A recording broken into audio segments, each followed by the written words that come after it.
नमस्कार दोस्तों, स्वागत है आपका हमारे चैनल BX एजुकेशन में। दोस्तों, आज हम आपको रामायण में लक्ष्मण रेखा की शक्ति और लक्ष्मण रेखा किस मंत्र से बनाया गया था जिसे लंकापति रावण छू भी नहीं सका।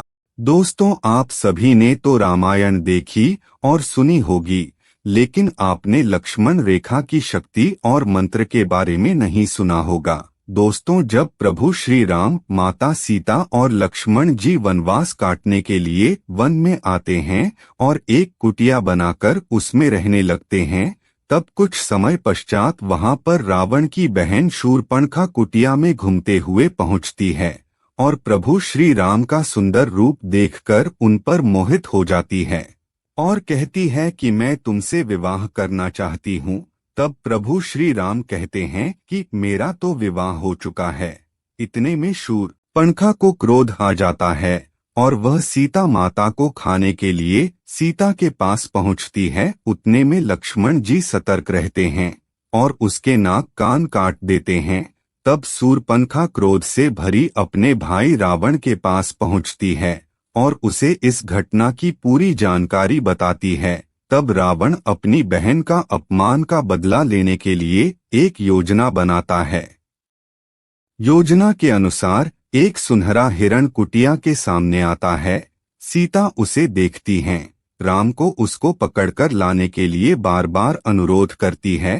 तब प्रभु श्री राम हिरण के शिकार के लिए निकलते हैं और अपने भाई लक्ष्मण को सीता के साथ रहने के लिए कहते हैं। दरअसल यह हिरण मारीच नाम का राक्षस था जिसे रावण ने योजना के तहत भेजा था। हम सभी जानते हैं कि रावण द्वारा सीता का हरण होने से पहले लक्ष्मण उस कुटिया में एक लाइन खींच कर गए थे ताकि इसके अंदर कोई प्रवेश ना कर सके और यह रेखा सीता जी की रक्षा कर सके। जब राम उस मारीच का शिकार कर लेते हैं तो मरते समय में मारीच राम की आवाज में लक्ष्मण और सीता का नाम लेकर रुदन करता है। ये सुनकर सीता लक्ष्मण को भाई की मदद के लिए जाने को कहती हैं, किंतु लक्ष्मण माता सीता को छोड़कर नहीं जाना चाहते थे, लेकिन सीता जी के क्रोध के कारण लक्ष्मण जी को जाना पड़ा। लेकिन उससे पहले वह कुटिया के बाहर एक रेखा खींच कर जाते हैं। यह एक ऐसी रेखा थी जो भी इसे पार करता वो जलकर भस्म हो जाता। रामचरितमानस के लंका कांड में इसका उल्लेख रावण की पत्नी मंदोदरी द्वारा किया गया था। शास्त्र कहते हैं, लक्ष्मण अभिमंत्रित रेखा बनाना जानते थे।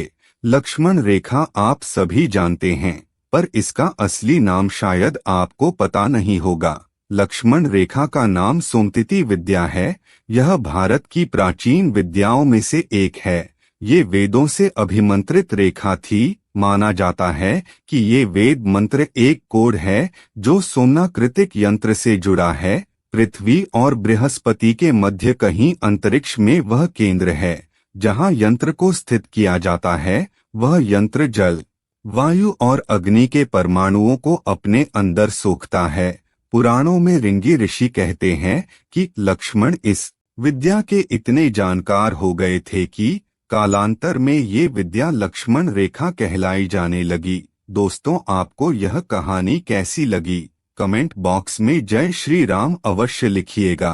तो दोस्तों, मिलते हैं अगली कहानी में। तब तक के लिए जय हिंद, वंदे मातरम।